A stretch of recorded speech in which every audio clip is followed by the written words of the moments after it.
तो hello friends, कैसे हैं आप लोग। आज का वीडियो डिफेंस लवर्स के लिए बहुत ही इंटरेस्टिंग होने वाला है, क्योंकि बहुत सारे लोग ऐसे होते हैं जो इंडियन एयरफोर्स को ज्वाइन करना चाहते हैं, बट उनको इंडियन एयरफोर्स के बारे में बेसिक नॉलेज जो होता है वो नहीं होता है। अब बेसिक नॉलेज क्या, जैसे कि एयरफोर्स एग्ज़ाम के लिए कौन कौन सा एग्ज़ाम होता है, एलिजिबिलिटी क्राइटेरिया क्या क्या होता है, या फॉर्म को कैसे अप्लाई किया जाता है, या पेपर पैटर्न क्या होता है, या फिजिकल फिटनेस कैसे होता है, या कौन कौन से सब्जेक्ट से क्वेश्चन आते हैं, कितना क्वेश्चन आता है, ठीक है, फिजिकल में क्या क्या होता है, ये सब उनको मालूम नहीं रहता है। या एग्ज़ाम का नोटिफिकेशन कब आता है, कब निकलता है। तो इस वीडियो में मैं एयरफोर्स एक्स ग्रुप एग्ज़ाम के इन्हीं सारी जानकारियों को बताने वाला हूँ। तो अगर अच्छे से जानकारी को जानना चाहते हैं तो प्लीज़ वीडियो के लास्ट तक बने रहिएगा। तो चलिए वीडियो को चालू करते हैं हम बिना किसी देरी के, ठीक है। तो यहाँ पे देख रहे हैं हम, जैसे कि ऊपर लिखा है यहाँ पे क्या, इंडियन एयरफोर्स, ठीक है। तो इंडियन एयरफोर्स को अगर आपको ज्वाइन करना है तो इसको ज्वाइन करने के लिए आप दो तरीक़ों से ज्वाइन कर सकते हैं। इसके लिए दो एग्ज़ाम होता है, एक होता है एयरफोर्स एक्स ग्रुप का एग्ज़ाम और दूसरा का होता है एयरफोर्स वाई ग्रुप का एग्ज़ाम, ठीक है। तो जो एक्स ग्रुप का एग्ज़ाम होता है ये टेक्निकल होता है, यानी कि अगर आप एक्स ग्रुप में ज्वाइन करेंगे तो आपको जो भी ट्रेड मिलेगा वो टेक्निकल मिलेगा, और अगर आप वाई ग्रुप में ज्वाइन करेंगे तो आपको जो भी ट्रेड मिलेगा वो नॉन टेक्निकल होगा, ठीक है। आते हैं कि तो इस वीडियो में जो है हम लोग सिर्फ वाई ग्रुप के बारे में नहीं जानेंगे, ठीक है। इस वीडियो में हम लोग सिर्फ एयरफोर्स एक्स ग्रुप एग्ज़ाम के बारे में सारा डिटेल जानेंगे, ठीक है। वाई ग्रुप के बारे में किसी दूसरे वीडियो में जानेंगे। तो इस वीडियो में हम लोग सिर्फ एक्स ग्रुप के एग्ज़ाम के बारे में सारा डिटेल जानेंगे। तो जैसे सबसे पहला है कि इस एयरफोर्स एक्स ग्रुप एग्ज़ाम के लिए इजेबिलिटी जो क्राइटेरिया होता है, इजेबिलिटी क्राइटेरिया मतलब कि इस फॉर्म को भरने के लिए आप में क्या क्या योग्यता होना चाहिए, वो क्या क्या है, इसको हम लोग देखेंगे, ठीक है। तो जो सबसे पहला योग्यता है वो कह रहा है क्या, only for male not female, यानी कि ये जो फॉर्म आता है इंडियन एयरफोर्स एक्स ग्रुप का वो फीमेल के लिए नहीं होता है, ये सिर्फ मेल के लिए होता है, ठीक है। और दूसरा का कंडीशन आपका ये है कि आपको अनमैरिड होना चाहिए, ठीक है, यानी कि मैरिड आदमी इससे नहीं भर सकता है, आपको अनमैरिड होना चाहिए, ठीक है। और तीसरा का कंडीशन ये है कि आपका एज जो है वो 16 से 21 वर्ष के बीच में होना चाहिए इंडियन एयरफोर्स के एक्स ग्रुप को फॉर्म को भरने के लिए, ठीक है। उसके बाद से आता है कि अगर आप मतलब कि ग्रेजुएट है, तो ग्रेजुएट है तो आपका उम्र 19 से 24 साल के बीच में रहना चाहिए, ठीक है। और अगर आप पोस्ट ग्रेजुएट है तो आपका एज जो है 19 से 27 वर्ष के बीच में होना चाहिए, ठीक है। 19 से 27 वर्ष के बीच में होना चाहिए। अब देखते हैं कि आपको इंडियन एयरफोर्स के एक्स ग्रुप के फॉर्म को भरने के लिए आपका 12th में कितना मार्क्स होना चाहिए, ठीक है। इसको देखते हैं हम लोग। तो यहाँ पे आता है, यहाँ पे देख रहे हैं कि passed with 12th with math physics and English, यानी कि एयरफोर्स एक्स ग्रुप के फॉर्म को वही बंदा भर सकता है जिसका 12th में मैथ सब्जेक्ट रहा हो, फिजिक्स सब्जेक्ट रहा हो और इंग्लिश सब्जेक्ट रहा हो, ठीक है। वही बंदा इस एग्ज़ाम को भर सकता है, ठीक है। और दूसरा का बात इसमें ये है कि आपका 12th में जो टोटल मार्क्स रहा वो 50% होना चाहिए, ठीक है। टोटल मार्क्स 50% और प्लस में आपका इंग्लिश में भी 50% मार्क्स होना चाहिए, ठीक है। अब आता है दूसरा नंबर कि हाउ टू अप्लाई, यानी कि फॉर्म को कैसे अप्लाई कर सकते हैं, इसके बारे में देखते हैं, ठीक है। तो फॉर्म को जो अप्लाई करते हैं, तो पहला है कि ये जो है जो एयरफोर्स का जो ये ऑफिशियल वेबसाइट है, ठीक है, इस पर जाकर आप लोग फॉर्म को अपने से मतलब फिलअप कर सकते हैं लैपटॉप या मोबाइल से, या किसी साइबर कैफ़े में जाकर आप लोग फिलअप करवा सकते हैं। फॉर्म को जो एग्ज़ाम फ़ी लगता है उसका 250 रुपये लगता है।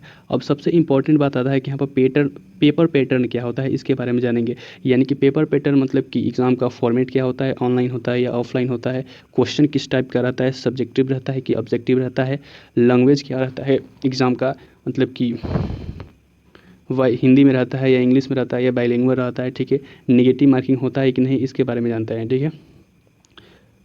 तो यहाँ पे सबसे पहले आता है क्या, कह रहा है कि एग्ज़ाम फॉर्मेट जो होता है, एग्ज़ाम फॉर्मेट आपका ऑनलाइन होता है। क्या होता है, एग्ज़ाम फॉर्मेट जो होता है ऑनलाइन होता है।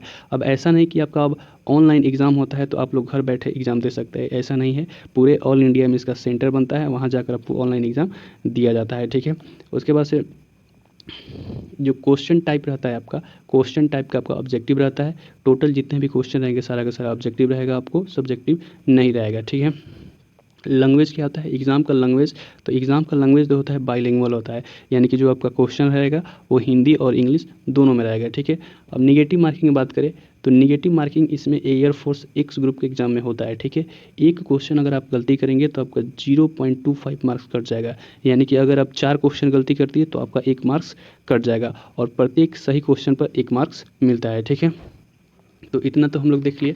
अब देखते हैं कि जो एयरफोर्स का एक्स ग्रुप का जो एग्ज़ाम होता है इसमें कौन कौन सब्जेक्ट से क्वेश्चन आता है और कितना सब्जेक्ट होता है और कितना समय रहता है इसको सॉल्व करने के लिए, ये देखते हैं हम, ठीक है। तो यहाँ पर चार्ट आप लोगों को ये दिख रहा होगा। तो इसमें एयरफोर्स इंडियन एयरफोर्स के एक्स ग्रुप का जो एग्ज़ाम होता है आपका, उसमें 3 ही सब्जेक्ट से आपका क्वेश्चन आता है। एक मैथ से आता है, फिजिक्स से आता है और इंग्लिश से आता है, ठीक है। मैथ की बात करें तो टोटल 25 क्वेश्चन होता है, इसमें 25 नंबर का होता है और 20 मिनट टाइम मिलता है आपको सॉल्व करने के लिए। फिर फिजिक्स की बात करें तो 25 क्वेश्चन रहता है, 25 नंबर का रहता है और टोटल टाइम मिलता है इसको सॉल्व करने के लिए आपको 20 मिनट, ठीक है। फिर इंग्लिश की बात करें तो 20 क्वेश्चन रहता है, वो 20 नंबर का रहता है और टाइम जो मिलता है आपका वो 20 मिनट मिलता है, ठीक है। तो इस तरह से टोटल जो क्वेश्चन हो जाता है आपका 70, टोटल 70 नंबर का हो जाता है और आपका समय जो मिलता है 60 मिनट।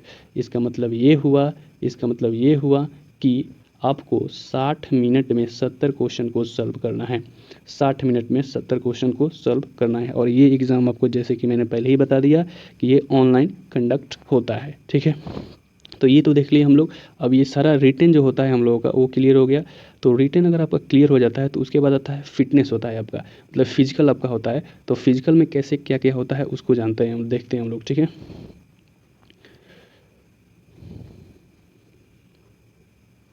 तो अगर हम लोगों को कह रहे हैं यहाँ पर फिजिकल फिटनेस टेस्ट, ठीक है। तो ये ऊपर मैंने आपको रिटन एग्जाम के बारे में बता दिया। तो अगर आपका रिटन क्वालिफाई हो जाता है तो आपका होता है फिजिकल फिटनेस टेस्ट, यानी कि फिजिकल होता है। तो फिजिकल में क्या क्या होता है ये देखते हैं, ठीक है।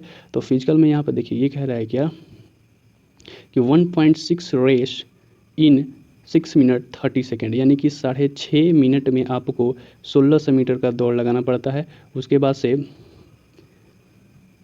आपका 10 जो होता है पुशअप्स होता है, ठीक है। 10 आपका सिटअप्स मारना होता है, 20 को स्क्वाड मारना होता है, ठीक है। तो ये आपका उसके बाद से आपका फिजिकल में ही आपका 2 टेस्ट होता है। एक का नाम है एडेप्टेबिलिटी टेस्ट 1 और दूसरा का नाम है एडेप्टेबिलिटी टेस्ट 2। इस 2 टेस्ट में होता क्या है, आपको कुछ सिचुएशनल टाइप का क्वेश्चन दिया जाता है, ठीक है। जैसे कि यहाँ पर ऐसे हो गया तो उस सिचुएशन में आप लोग क्या करेंगे, तो इस तरह से ये टेस्ट होता है। अगर हाइट की बात करें तो 152.5 सेंटीमीटर आपका हाइट होता है, ठीक है। उसके बाद से ये आपका अगर फिजिकल क्लियर हो जाता है तो उसके बाद से आपका आता है मेडिकल, ठीक है। तो उसके बाद से आपका क्या होता है, मेडिकल होता है। यहाँ पर आपका मेडिकल होता है। उसके बाद से अगर आपका मेडिकल क्लियर हो जाता है तो आपका लास्ट में एक बनता है इनरोलमेंट लिस्ट, ठीक है। अगर इस इनरोलमेंट लिस्ट में आपका अगर नाम आ जाता है तो समझ लीजिए कि आपका जो जॉब है वो सेफ़ एंड सिक्योर हो गया, ठीक है।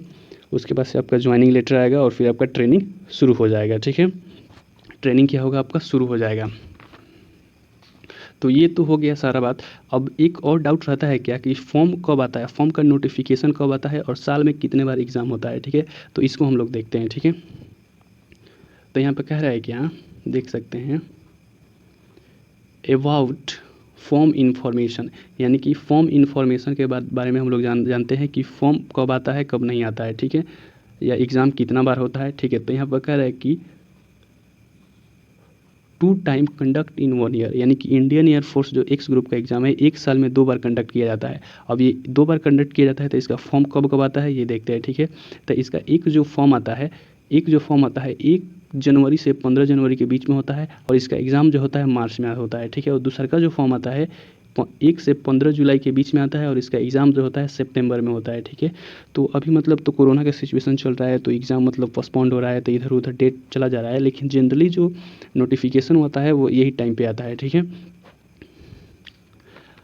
तो इस तरह से आप लोग फॉर्म को भर सकते हैं। आपको अब इंतज़ार करिएगा लो, 1 से मतलब फर्स्ट वाला आपको भरना होगा तो 1 से 15 जनवरी के बीच में आएगा, सेकंड वाला भरना होगा तो 1 से 15 जुलाई के बीच में आएगा।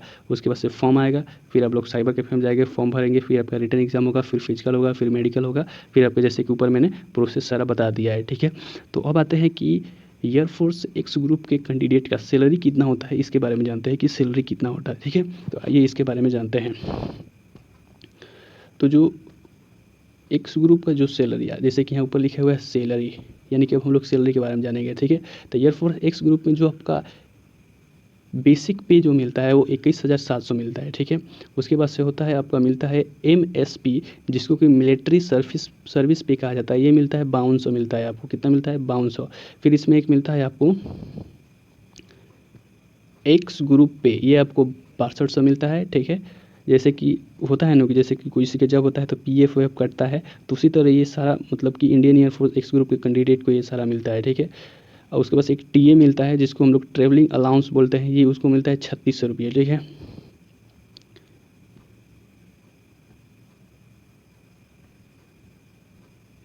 फिर आपका एक DA मिलता है 6,000 रुपये, ठीक है। DA मिलता है 6,000। इस सबको टोटल जोड़कर आपको एयरफोर्स एक्स ग्रुप के कैंडिडेट का जो पेमेंट तनख्वाह हो जाता है वो 43,000 के अप्रॉक्सीमेट होता है। तो ये जो मतलब कि ये जो मैंने बताया, तो ये जो पेमेंट है, ये जो आपका मंथली है, ये जैसे कि जो एयरफोर्स का जो बंदा होता है वो जब ट्रेनिंग कंप्लीट बन के एयरक्राफ्टमैन बनता है, कोई भी बंदा जो होता है अगर ट्रेनिंग कंप्लीट करता है तो सबसे पहले वो एयरक्राफ्टमैन बनता है, और उस एयरक्राफ्ट के सिचुएशन में उसका 43,000 सैलरी होता है, ठीक है। उसके बाद से आपका प्रमोशन होता है, वैसे वैसे आपका सैलरी मतलब कि बढ़ता जाता है। तो मतलब इसमें ये फिक्स नहीं है कि आपका सैलरी 43,000 ही होगा, ठीक है। वो बंदा जो ट्रेनिंग कंप्लीट करके शुरू में एयरक्राफ्टमैन बनता है उस समय इसकी सैलरी 43,000 होती है, ठीक है। उसके बाद जैसे जैसे प्रमोशन होता है इसका सैलरी बढ़ता चला जाता है, और जो ट्रेनिंग के सिचुएशन में 11 से 14,000 के बीच में से मतलब कि पैसा मिलता है, ठीक है। तो ये हम लोग सैलरी के बारे में जान लिए। अब आते हैं कि एयरफोर्स XY ग्रुप का जो होता है, ये दोनों के लिए बता रहे हैं। ये मतलब रैंक क्या होता है, जैसे कि सबसे पहले जो होता है ट्रेनिंग के बाद जो बंदा जाता है उसके बाद से वो एयरक्राफ्टमैन बनता है, उसके बाद से लीडिंग एयरक्राफ्टमैन बनता है, मतलब उसका प्रमोशन कैसे कैसे होता है इसको हम लोग देखते हैं, ठीक है।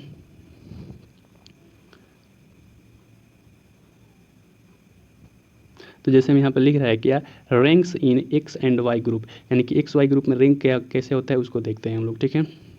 तो अगर ट्रेनिंग कंप्लीट करने के बाद जो ट्रेनिंग जब कंप्लीट हो जाता है तो एयरफोर्स का जो कैंडिडेट होता है सबसे पहले बनता है वो एयरक्राफ्टमैन बनता है। और जो पीछे मैंने 43,000 सैलरी बताया, वो जब शुरुआती में एयरक्राफ्टमैन बनता है तब उसका सैलरी होता है कितना, 43,000, ठीक है।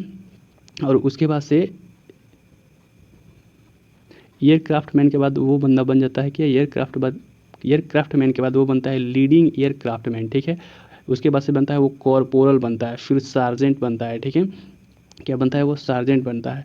उसके बाद से जूनियर कमीशन ऑफिसर JCO बनता है, ठीक है। जूनियर कमीशन ऑफिसर यानी कि JCO बनता है। फिर बनता है जूनियर वारंट ऑफिसर, फिर वारंट ऑफिसर, ठीक है। और उसके बाद से लास्ट में आता है मास्टर वारंट ऑफिसर। इस तरह से मतलब एयरफोर्स के कैंडिडेट का प्रमोशन होता है। ये मतलब कि ये प्रमोशन ऐसे नहीं है कि लोग जाइए आप कुछ दिन के बाद आपका प्रमोशन हो जाएगा, ऐसे नहीं होता है। इन लोगों का एक मतलब कि एक सर्टिफिकेट बनता है जिसके तहत आपको मतलब मेडिकली फिट रहना पड़ता है और कुछ टेस्ट भी देना पड़ता है। उसके बाद से 5-5 साल के बाद इसका मतलब कि प्रमोशन होता है। तो मेरे हिसाब से ये जो वो बंदा जो अगर मास्टर वारंट ऑफिसर यहाँ तक जो पहुँच गया हमारे देखने से, उसका सैलरी मतलब कि लाख से 1.5 लाख के बीच में होता है, ठीक है। ये जो 43,000 वाला जो मैंने सैलरी बताया है, ये जो बंदा ट्रेनिंग कंप्लीट करके शुरुआती में एयरक्राफ्ट मैन बनता है उस सिचुएशन में इसका सैलरी होता है 43,000। उसके बाद से जैसे जैसे इसका प्रमोशन होते जाता है, जैसे कि ये एयरक्राफ्ट मैन बना, फिर लीडिंग एयरक्राफ्ट मैन बना, फिर कॉर्पोरल बना, फिर सार्जेंट बना, फिर JCO बना, फिर जूनियर वारंट ऑफिसर बना, फिर वारंट ऑफिसर बना, फिर मास्टर वारंट ऑफिसर बना। तो जैसे जैसे प्रमोशन होता चला जाता है उसका सैलरी बढ़ता चला जाता है, ठीक है। और ट्रेनिंग के दौरान इन लोगों का सैलरी 11 से 14,000 के बीच में मिलता है, ठीक है। तो ये मैंने देख लिया। अब तो इस वीडियो के लिए आज के लिए इतना ही। अगर ये वीडियो आपको अच्छा लगा हो तो इस वीडियो को एक लाइक कर दीजिए, और ये वीडियो कैसा लगा आपको हमको कमेंट सेक्शन में ज़रूर बताइए, और एक शेयर का बटन भी ठोक दीजिए। मिलते हैं अगले वीडियो में, तब तक के लिए बहुत बहुत धन्यवाद।